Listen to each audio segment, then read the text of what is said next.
I wanted to start by asking you a little bit about your early days. Do I know that you were from the Bronx? Is that where you started? I And started in the Bronx, New York, hmm as a sickly child who was in bed a lot. And when I got out of bed, I loved to play ball and always hurt myself. So I went back to bed with stitches.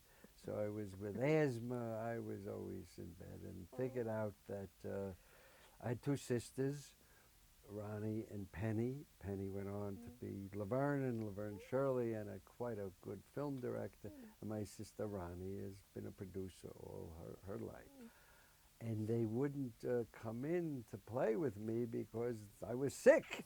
So I had to make up stories to tell them so they would listen and play in the room. So that's when I first started making up stories and crazy stories to make them interested. I was the oldest. And I did that the rest of my life, made up stories because I couldn't figure out how to be a brain surgeon from bed. It was very hard. You couldn't, it was limiting what you could do if you were in your pajamas all the time. So I did really start early about writing, and I wrote in the, I don't know, the sixth, fourth grade or something. You know, you wrote little things, and I liked writing because I figured it was truly something I could do if I was sick and in bed and couldn't get out. I went to Northwestern University, Medill School of Journalism, very fancy group, 4 Pulitzer Prize winners in my class, not in the school, in my class. All much better journalists than I, and but they always asked to read my work aloud because it was funny. So it was always wrong. And anyway, I get back to the beginning. That's when I first realized in college, in an odd way, it was a man named Marvin Marks. He was a writer for Jackie Gleason, and there was a book called Writer's Digest that somebody had just shown me, and I read about all the writing jobs, and I read Marvin Marks made $1,700 a week writing jokes. And I looked, I read it. He wrote for Jackie Gleason. He was the kid writer for Jackie Gleason. And it startled me that that's what you could make a living at this. And Northwestern had just told me that I'm too crazy to be a journalist. You write it, or you write funny, but you got to be a columnist. And I say, how do you become a columnist? And the man said, you wait for somebody to die. That's how you get a job as a columnist. So I was the sports editor of my high school paper, and I was the sports editor of the Northwestern paper. And if you know about Northwestern sports, you have to write funny about it because they don't win a lot. But now, in this era today, they win a lot. But in my era, in the 50s, they didn't win. But really, I started thinking about writing when I was, 9, 10, and saw I was a sickly kid. And it became humor. In other words, when I was literally 8.5 years old, the doctor came to give me another shot and said, I heard him say in my Bronx apartment, if you don't move this child to Arizona, he could get really sick and even pass away. And so I, of course, got up the next day looking for somebody to pack something. And I kept waiting. Are we going anywhere? Are we going to pack a suitcase? Is anything happening? Nothing. And I went and told my father, are we moving to Arizona? He said, don't be crazy. We have no money to move to Arizona. So that was quite a startling revelation to me that I could keep getting sick like this. So I then started to become a big hypochondriac and started to worry and take care of myself much better. So the fact that I was going to be sickly and I was going to write kind of came at the same time, around just before I went into my teens.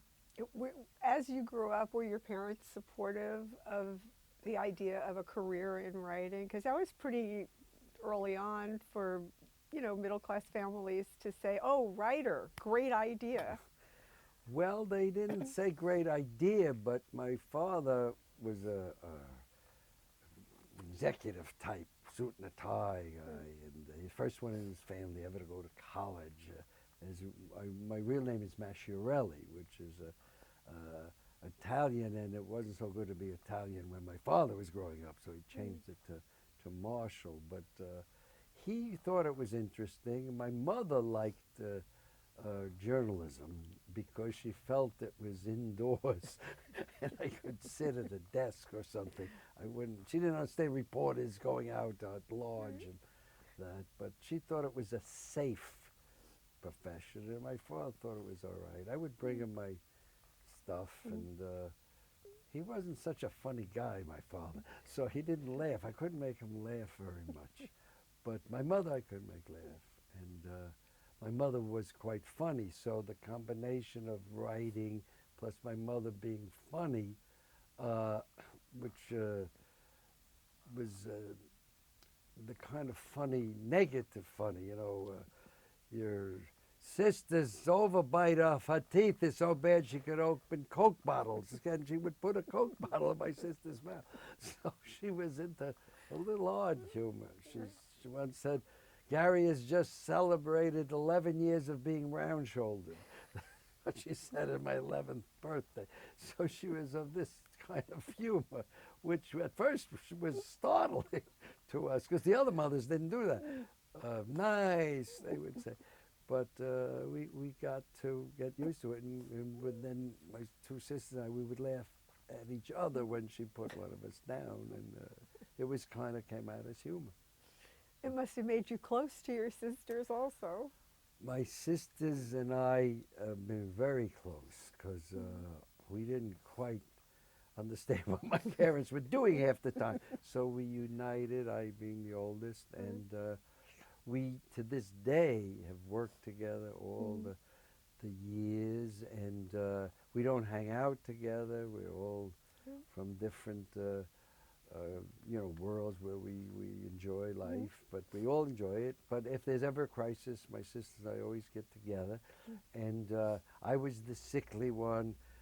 My sister Ronnie was the nice one, and Penny was the bad one. Penny was always in trouble and doing things. But a lot of the things she did that I was going to choke her for becomes part of when I lecture or something, or talk about, a humor. Because I was so sickly, my mother would take my clothing and put it on the radiator. It was cold in the Bronx, and she would put it on the warm radiator so it would warm up. And so when I got out of bed, I'd put it on. But Penny would take the clothing and put it in the refrigerator and then sneak it back. So I got up in the morning, I put on my, who is this? So it was that kind of a house. In those days, there were no babysitters, so our grandparents lived in the apartment too, my mother's father and mother. So, and it was all like, you can't take it with you. My grandmother was blind and wandered around the house, and people would come to the door and she'd say, "Have a piece of candy," and she'd give them buttons. There were buttons in the candy there. They would be, but she was blind, so it had to be nice. "Thank you," they say. Go off with a button. But that kind of led to us saying humor is good, and years later, I believe anything that's, people say, "I'll write Persia, I'll write whatever I want." Other people write what they know, and since my childhood and everything was amusing, I wrote what I know, and I used to read to my grandmother because she's blind, so I used to read the magazines and everything. And years later, I wrote a play called Wrong Turn at Lungfish, which is about a girl who read to a professor, and it was all based on me reading to my grandmother. So she was a lot of fun, but part of early life always is reflected in your writing later. A lot of times I don't know what to write about, but if you just think of some of the things you've gone through, and most of my things were rather amusing. Were you also a big reader for yourself when you were young, since you were home so much besides writing? Were you a big reader? I was not a reader so much intellectually as I had a friend. Where I come from is the neighborhood I come from. You had three choices. You could either punch somebody in the face and then they would like you, or you could make them laugh, they would like you, or you could play ball. So at the time, I chose to play ball. So I was a good ball player, and it wasn't till later I met a guy, one of the kids in the neighborhood couldn't play at all. The worst ball player you ever knew. Had a bad name. His name was Gideon. You know, my nickname was Flip. My friend was Butch. You know, we had names. He was Gideon. Couldn't catch, couldn't throw, couldn't do anything. Wore glasses. But he knew how to play chess. He understood. He played piano a little. He knew, and he played not a song we knew. He played classical music, and he had no friends whatsoever. And he was the one who I said, "Come on." I said, "Where are you going?" He would go places, and I say, "There's no game. It's raining." He said, "Come on, we'll go to the library." And I had heard of the library, but I couldn't quite what it was about. And he took me. It was I must have been almost 11, 12 years old. First time I ever went to a library. And it was a whole thing. Look at this. And then that's when I really started reading. Of course, I read sports books first, but then started reading. And after that, I read quite a bit. Later in life, when one gets a job and one reads so many scripts, you don't want to read anything. You're tired of the scripts. But I read much less these days than I used to. But I spent a lot of years. Once I found that library, and it was free. That's a good thing. You want to know in the Bronx, free is a good word. And I went there and got a library card. And again, it reflects, if I digress a little, in Happy Days, they always used to ask us to write about certain subjects to help the world. You know, any ailment or this. And one of the things they called and said, we want to get children to read more. If you could say something about a library and get a library card, you would help us. So I wrote a whole episode with the writers about Fonzie gets his library card. And it was a terrific episode. I didn't want to gamble on it being too straight, so he got his library card when he was wearing a dress. The episode was about how to wear dresses to get into the sorority house. But that's when he said, "Look, I got a library card. It's free." And we thought it would make an impression, but we said maybe it went up a percent. It went up 500%. Happy Days was the number one show, but the library cards, 500% it went up, people getting library cards. So that was because Gideon took me to the library on a rainy day in the Bronx. So you never know what affects you. But that's when I really started reading and enjoyed it. And you got to understand, a lot of my injuries was in the eyes. I got stitches. I couldn't see. So I would want to read, and they say, "No, you're not supposed to." So I had bandaged eyes, and at night I had a flashlight. And when everybody went to bed, it was adhesive, and I would up the adhesive and take a searchlight and try to read something because I was just bored. But that's what you do. You can always survive. It wasn't I had to read this great book, whatever it was. I wanted to read something. When you left Northwestern, did you come to LA or did you go back to New York, or what were you thinking when you left there in terms of like the next few years? Well, I knew by the end, I had great teachers, and they said, "It's not so good." Not such a good journalist. You get bored too easy. So I was thinking maybe I could write something in show business, because there was a wonderful show at Northwestern called the War Muse Show, which is the big musical. And you wrote skits for the musical.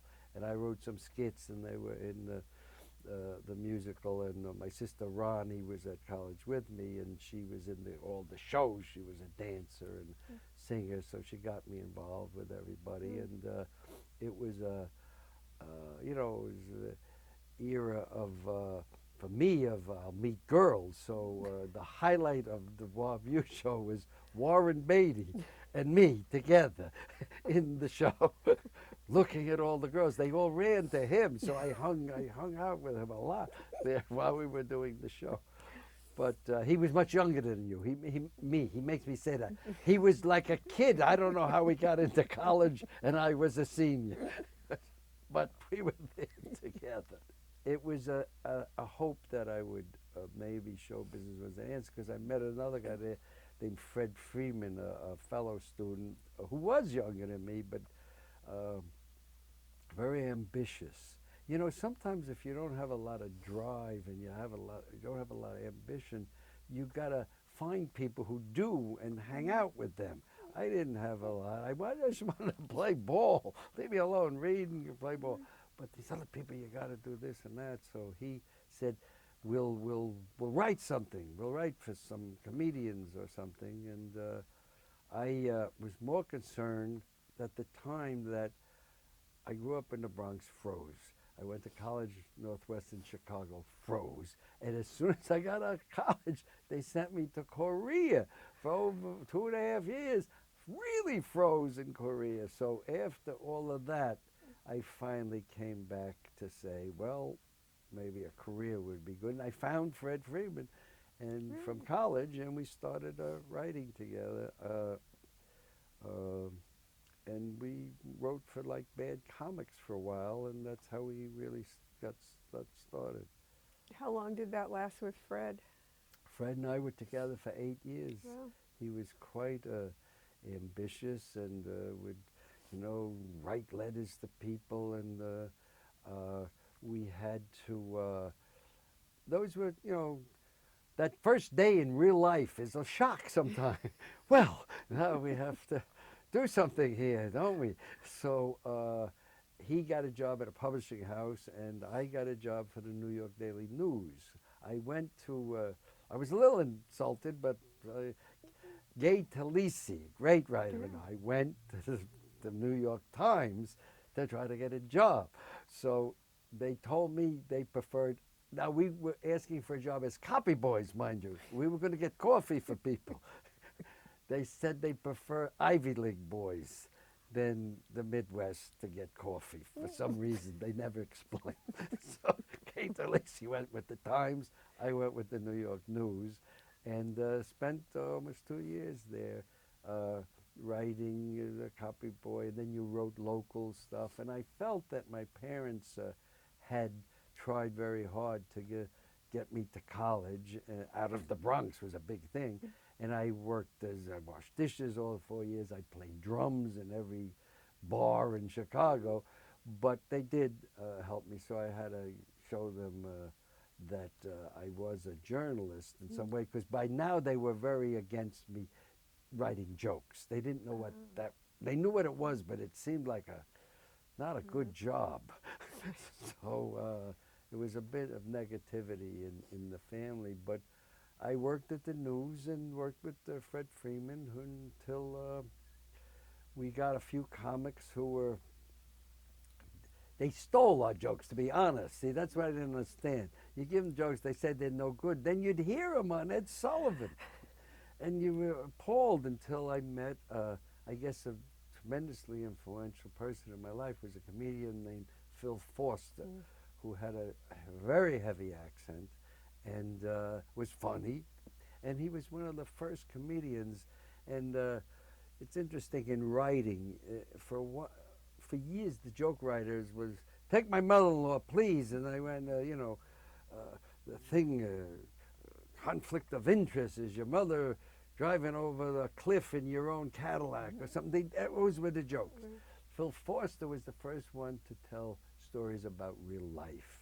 He told more or less the James Joyce of comedy. He did stream of consciousness, and he wasn't even so funny, but it was a whole different style of things, and sounds became funny, and he liked us for a reason that we were very cheap, so he asked us to write some stuff for radio. He did a show on radio. It was called Monitor. It was a long time ago. And so we would write that, and slowly but surely we met more. Many of them very rude. But then I got a job drumming on the side to eat. I would play drums at night and try to give the comedian a joke, and they would throw them away. And I always tell, one guy who I never used later in life, I never hired this guy, because he took the jokes. I wrote a beautiful page. I typed, there was no zip computers, you had to type. And I gave it to him, and he took a cigarette lighter, and he lit it on fire, and he let it float into the garbage pail. I always say my first flaming rejection, but it was, it let me know it's going to be tough with these people. But Phil Foster was a guy I understood, and again, there's so many types of writing. But Phil knew it he did sounds, which was an interesting thing. I didn't understand it. I wrote a routine, but became a big routine for him. I wrote about that in the old days, football players had names like Bronco Nagurski, Tuffy Lehmans, those Ken Strong were their names. And suddenly now, their names are Rosie Greer, Kyle Rote, Y.A. Tittle, and it would get a lot of, there was no jokes. It was all, this was true. Those were the names of the players. So I wrote that, and he loved it, and it gave me a lot of encouragement. And Fred had some other jobs, and we would write for, housewives who thought they should be a comedian. This was not the tops in comedy here. And in those days, there were no comedy stores or improv groups. There was nothing. You just worked the clubs, the Latin Quarter, the Copacabana. There was a place, the Blue Angel opened about that time. And a wonderful, funny guy named Woody Allen came around, who was the worst comic I ever saw. He talked to his shoes. He talked like this. You couldn't hear what he was saying, so they put the mic under him so you could hear what he was saying. And he was doing stuff always far out left field things. And the comics of the day came mixed with the old comics. Bill Foster, Joe Bishop, Jackie Leonard, Shecky Green, Don Rickles. These were the older comics, and came the new guys, Lenny Bruce, and doing all these different kinds of comedy. So it was a great world of writing humor in those ways. There were, any club you went to, somebody was doing a different kind of humor. And I got involved with, most of them, and sold some stuff sometime. And then Phil Foster explained something that you had to understand about comedy, and all comedy to this day. I said, they steal the stuff. He said, but that's good. He says, comedians are a little strange. He says, they're a little crazy. He said, if they took your stuff and they went on the air and they got a laugh, they'll be back. They never forget somebody who once wrote them a laugh, and they'll come back. And so they'll still feed me a couple of times, but eventually you'll say, I'm not talking to you anymore, you got to pay me. And I did that the first time, and the guy paid me in food. He bought me a sandwich. Then another guy paid Fred and I. We'd get sweaters. We never got any money, but we got merchandise, a whole thing. And years later, when I first got married, I was writing for this comic whose brother owned a store, like a appliance store. And I came home, I got no money, but I came home with bread slices and blenders. I came home with a whole trunk full of stuff. So there's a barter system in the humor business. But I guess after that, Phil Foster kindly passed our name around. The other... Was he the first person who actually paid you? First base, not much, but he paid us. He was the first person who ever gave us money.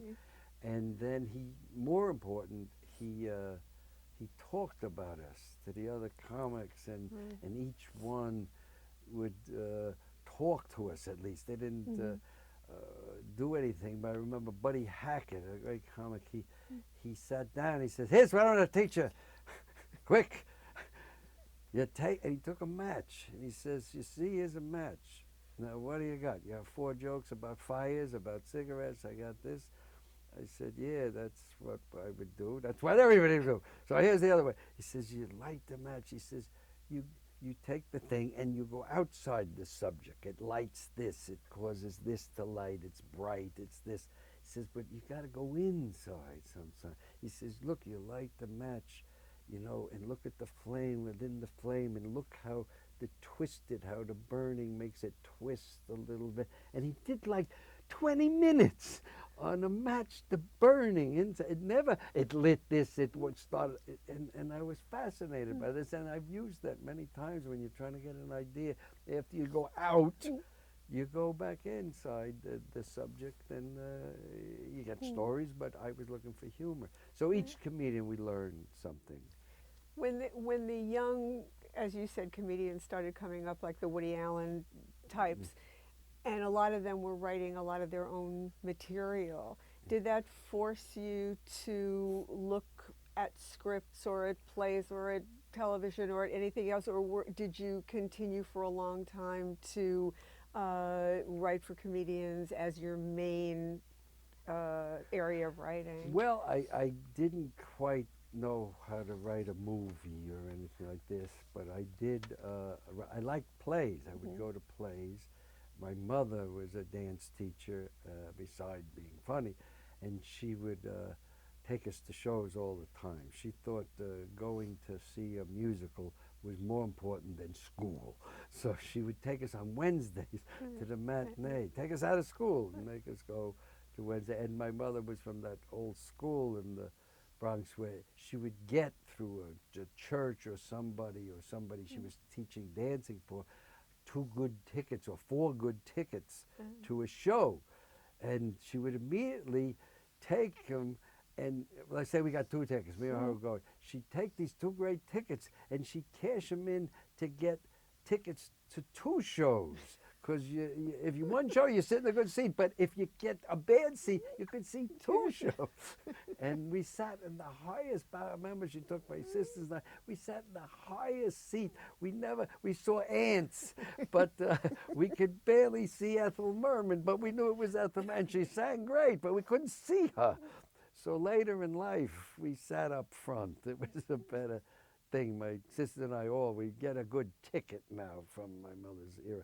But anyway, we mostly got the jokes because we thought that that's what would pay us. We started to write a musical. We never started a movie. So finally, they introduced us to a comedian named Joey Bishop, who became a tremendous influence on my life. A totally different kind of comedian who taught, again, a different style. A lot of comedians wanted to say, hello, folks, and talk to the thing. And Joey Bishop did an act where he didn't really want people to hear it. He wanted people to overhear it. And there were different kind of jokes. He would work mostly in a club with his back to the audience. He did his best jokes when he turned away or something, and you just overheard it. So a whole new style came to us. So we wrote for him, but you never know. You make decisions when you're young. We were friends with Buddy Hackett, Phil Forster, Joey Bishop.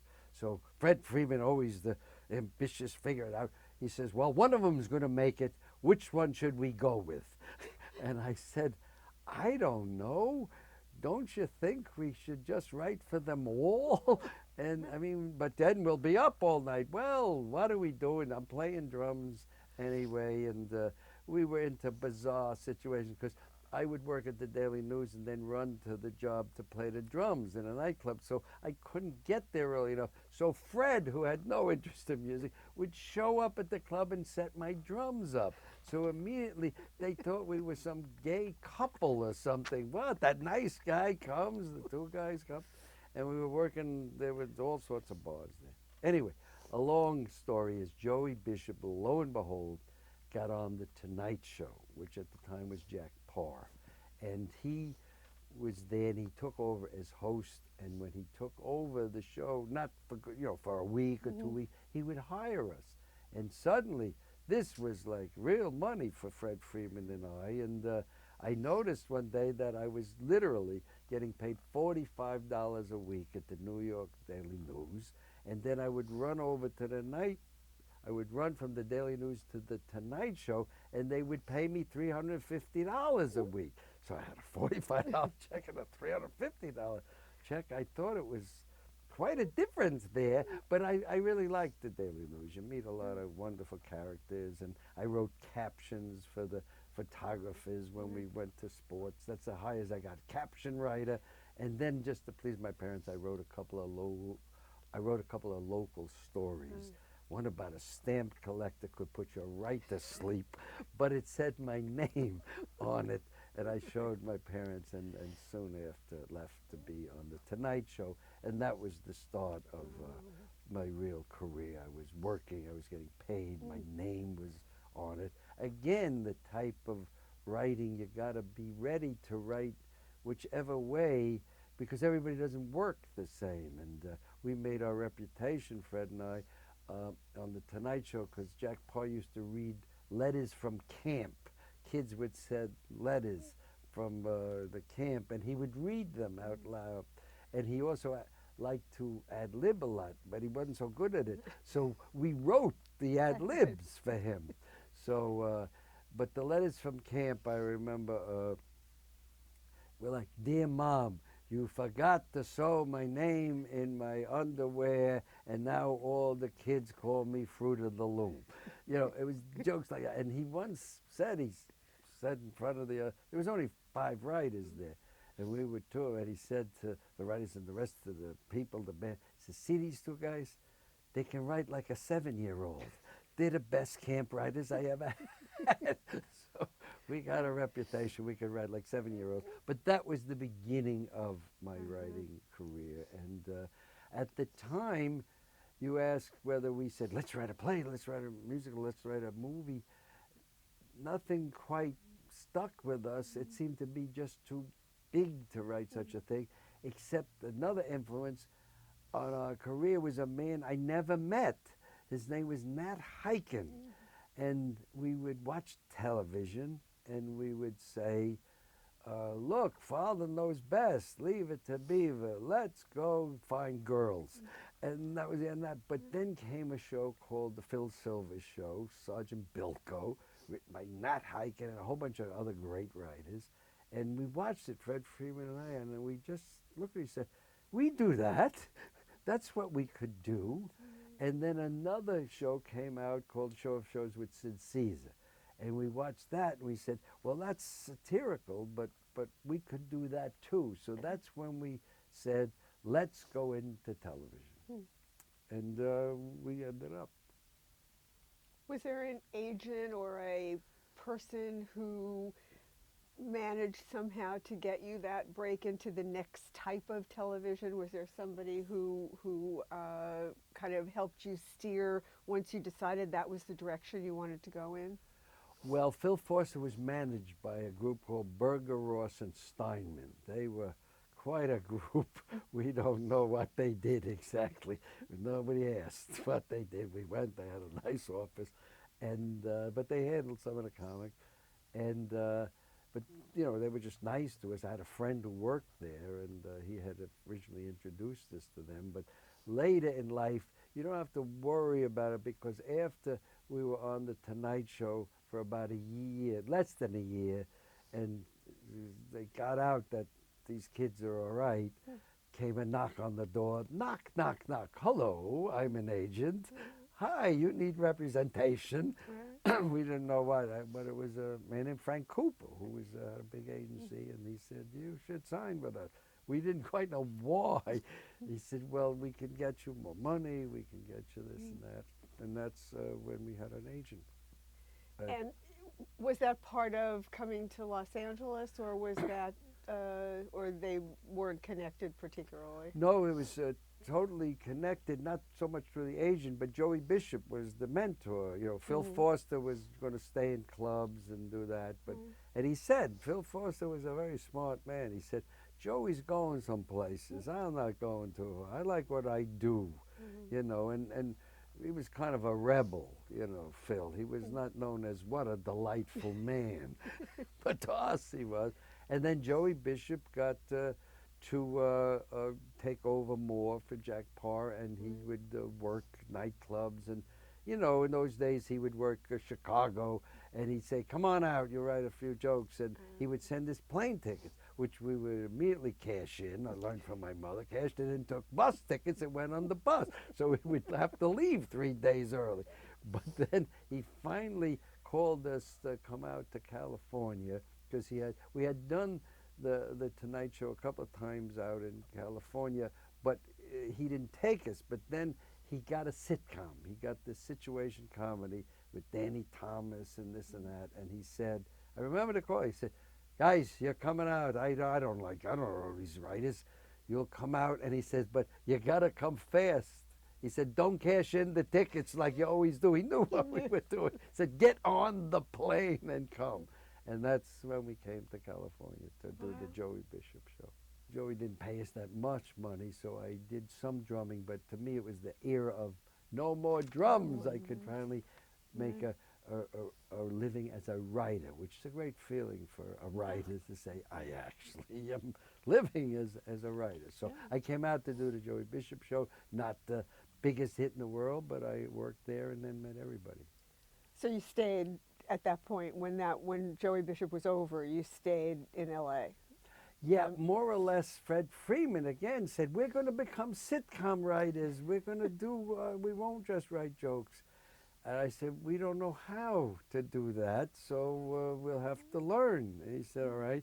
But just a little brief history. At the time, sitcoms were coming out. Mel Brooks always says there was Leave It to Beaver, The Father Knows Best, and it was like an air conditioning and a hum. There were shows with a hum, and then somebody said, what the heck is that noise? And then they turned them off and I canceled. But then came that Hiking with Bilko, and they were like big soccer, big comics things. So prior to that, they had taken radio writers and made them sitcom writers, but they weren't so funny. And I don't know whose idea it was, but somebody said, we're taking all these radio writers and making right funny, and it's not so funny. Why don't we take the joke writers who are funny and make them story writers? We'll teach them to write a story rather than to teach the story writers how to make a joke. I don't know whose theory that was, but that worked. So we were right there in the middle of that thing. So we learned to write on the Joey Bishop show from Danny Thomas, and then a big move was to write for Danny Thomas. But my partner, Fred Freeman, didn't like Hollywood. He was not happy out here. So he was the one who made me go. I said, go out and write to Joey. Why don't we stay here with Jack Paar? He said, no, we want to go. I would have stayed with Jack Paar and just stayed there. And who replaced us on Jack Paar was a kid who was the talent coordinator, who we said, he's funnier than a lot of people you got, Jack, and his name was Dick Cavett. So he replaced us when we went to Hollywood. Wow. And I was glad we went, but I liked it. It was warm. And Fred went back, and that's when a new partner came into my life, because I like partners. And how you get a partner is very strange. When I was in Korea, freezing, not happy, but I ran the radio station there after a while, so I liked that. And one of the announcers says, you got to meet my brother. I said, he's here? No, he's home. He's a kid. He writes jokes. He says, don't you do that? Because I had a comedy show on the Army radio. It's a built-in audience. Where they're going to go. So I did a lot of comedy on that thing. So anyway, he sent me a routine his brother had written, and it was, I knew all the comedy. It was Jack Carter's routine. He said, he didn't write that. I know this routine. So I said, I wrote him a letter. Hello, this is not, but it's funny. At least you know what's funny. You picked the best jokes from Jack Carter. And he said, well, we'll meet. And when I got out, and I was out in California, I met him, and we teamed up. And he had been writing cartoon books, the comic book. He was a comic book writer. The first joke later we got on the Dick Van Dyke Show. First thing he wrote says, they slip Dick Van Dyke is run over by a steamroller and they slip his body under the door. I said, I don't think it's that kind of show, Jerry. It's a slip his. Well, you know how they fly. He said, I wrote that once. It was hysterical. I said, I don't think this is the thing we got to do here. But anyway, Carl Reiner was doing the Dick Van Dyke Show, and we wanted to go and write something. And he said, which was so clear, they're joke smiths. They don't know how to write a story. What do we need joke smiths for? So we didn't get a job, but we got a lot of writers from our old friends onto the Joey Bishop Show, and then finally Sheldon Leonard was a big producer, and Danny Thomas. They said to Carl, give the kids a shot, and Carl finally said, all right, and after we were there a while, he loved us, and he was so influential because Carl Reiner actually taught us how to write a story. We thought you write a story, you look at the moon or do anything, and we learned that you just sit. He brought in 3 or 4 writers, and you sit there, and you basically talk about the most embarrassing moments in your life. And after a while, Carl said, that's good, we'll use that. And we'll use this. And then we learned how to make a story and how to start with an idea and then get the story and then put the jokes in later. We could always write the jokes. But that was a big moment to understand that. And then my own career was quite influenced by a writer on the Joey Bishop Show, became the producer, named Milt Josephberg. And he said something that sent terror into my heart.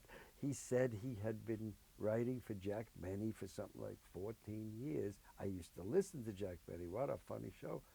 And he said after 14 years, he couldn't get a job because he was so typed as a Jack Benny writer.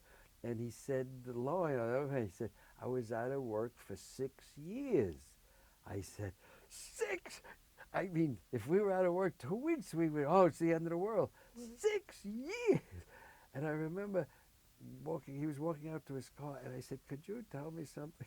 Milt Josephberg, I said, could you tell me how I won't be out of work for 6 years? He said, you got to move around. You got to write everything, any kind of thing, right? And he said, it'd be good if you learned how to produce, you learned how to direct, you learned how to, he says, get in everything. He says, it's a fickle, fickle business. So keep moving. And those were big words for me. I remember I took that to heart, and I decided to do every job there was, and I have done it all. But the working with Carl Reiner taught us how to do that, and then this producer, and the producer on the, I loved Circles of Life. The producer on the Joey Bishop Show was Marvin Marks, who had written the article in Writer's Digest, who became a total nut, but a nice fella, and he taught us how to survive in Hollywood. He took us out to dinner, and he would pay with his credit card and then make us pay with cash. That's how he did a whole other enlightenment, how to survive. Okay, Marvin, we'll do that. So, but he was there, and then this other man went to Lucy and brought us to the Lucy Show. So part of the highlights of my career was writing on Lucy and Dick Van Dyke. That's all we had to write, the 2 shows, and it was totally opposite. Again, pure writing-wise, with Dick Van Dyke, you started with an idea, you see where it went, maybe we'll go here, maybe we'll go there. And one of my most embarrassing moments is my mother said once, when I was about 11, again, 11 and 12, she was killing me, but she said that when I went to the beach, I took my shirt, she says, you got a lot of moles on your back, Gary. I said, they're bad? No, they're just moles. But she says, I'm going to take a pencil and I'll connect them. Maybe we'll get a picture. I never took my shirt off at the beach for like a year after that. What is that? I'm a freak. That's when I wrote for Dick Van Dyke. He falls asleep on the couch. His kid connects the dots of his moles, and it comes out the Liberty Bell, shape of a Liberty. So he goes to Believe It or Not, and it's a whole story. Belson and I always wanted to write there somewhere is a Believe It or Not office. So we always wanted to write the outer office of Believe It or Not, the people waiting. That's what we wrote. That was the whole episode. I walked all the way from Buffalo on my hands, strange people, a potato shaped like a duck. Carl loved this story. So anyway, we learned to do that. He sleeps, and Lucy's the total opposite way of writing. You start with the last scene. What's the big funny scene at the end of Lucy where she falls in the thing or whatever? And we would come up with an idea that Lucy goes to a big formal gown we had watched on television or something. They announce when people walk into the big dinner party, Mr. and Mrs. Whom, and they come in down the reception line. So we wrote it about how she went roller skating. She wanted to meet a guy, and she couldn't get the roller skates off, so she went to the big thing in a beautiful gown, and when this guy, Miss, she flew right down the reception line on the roller skate, and she loved that. But again, you get to distinguish in life the goods and the bads, and in the rehearsal, we were at the rehearsal, she flew out, and she's supposed to zoom down on the skates, and two waiters were lifting a table up, and she goes right under the table, but they mistimed it, and she hit them, and they was down. And I remember Belson saying to me, "We just killed Lucy. That's it. We're out of the business." She was all right, and we apologized. And she says, "No, don't worry, kid. You just keep writing them. It was my fault, not yours." And so that gave us great confidence that we weren't killing anybody. But writing those two shows was a great time, and then the advice I always pass on, we wrote those, and then everybody wanted us for a minute, and we wrote under other names, because you must be loyal to those who started you. Danny Thomas needed us, but we were big now, we were hot, so we wrote under other names, and because we were a little crazy, we took Japanese names. So I was Samuro Mitsubi, and he was Kawasaki Kwai, and we started to write for other shows. There was a show, Love American Style, that our friends were doing. So we started to write them, and suddenly Samuro Kawasaki got hot for a minute. People were trying to find. We registered with the Writers Guild our other names, so we'd get a residual, AKA. And so suddenly these two Japanese writers, people were talking about. It was a farce in those days. But the point of it all, we wrote too much. We wrote so many shows. While Dick Van Dyke and Lucy were our main shows, we wrote Gomer Pyle. We wrote everything everybody did. Jerry was from El Centro, California, so he knew how to write hillbillies and country stuff. And so we wrote, Joey Bishop had a show, we went back and wrote for him, and we started to write for everybody until my hands were literally shaking, because I was exhausted, and we were staying, and I had gotten married, and being the hypochondriac, I carried my theme. I married a nurse so I wouldn't die, and I said, "This'll be good," and a lovely girl. And we had one baby, but she said, you look a little sick. Can't do this anymore. And I said no, and I couldn't say no to somebody who called for a job, and Jerry wanted to work. He was getting a divorce. It was a mess. So I just quit. I quit the business. I said, I'm going to get sick. And we packed up our things, my wife and I, and the little kid was just born, was like one. Wasn't even one. And we said I retire. And I moved to Palm Springs. And I lived there almost a year in Palm Springs doing nothing. I had come in enough money I could take off. And that's where I started writing a play. And that's the first time it said, I'll write something else. And nobody is in charge of a play. You can write whatever you want. So I started a play, which I didn't finish till years later.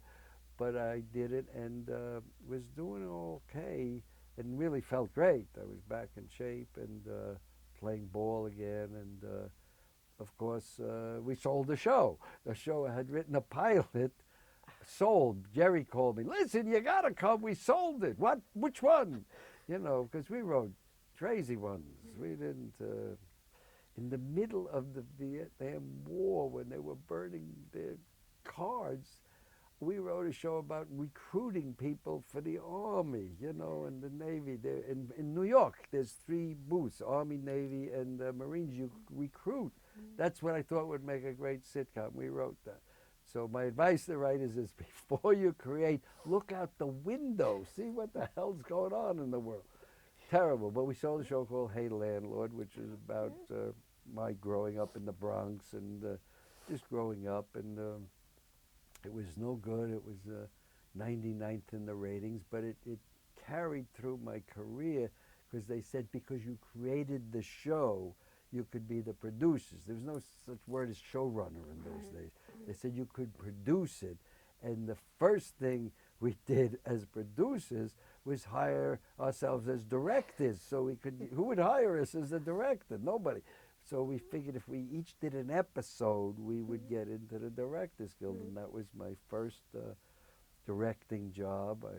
I had not written a script, it was somebody else's script. But again, I think my father had told me, my father, as I said, not a funny guy, but a great boss. And he said, if you don't, 2 things, if you don't delegate, you're going to fail. You got to delegate. He says, you can't do it always yourself. And he also said, don't be afraid to learn from somebody who knows more than you. You got to put them near you. So I remember my first directing job, John Rich was he was the director on the show, and he watched me. He stood. And my first assistant was a real bright kid named Chuck Shire, who became quite a big director. He was my AD. And so between those 2 guys, I wasn't great, but I got to learn how to direct.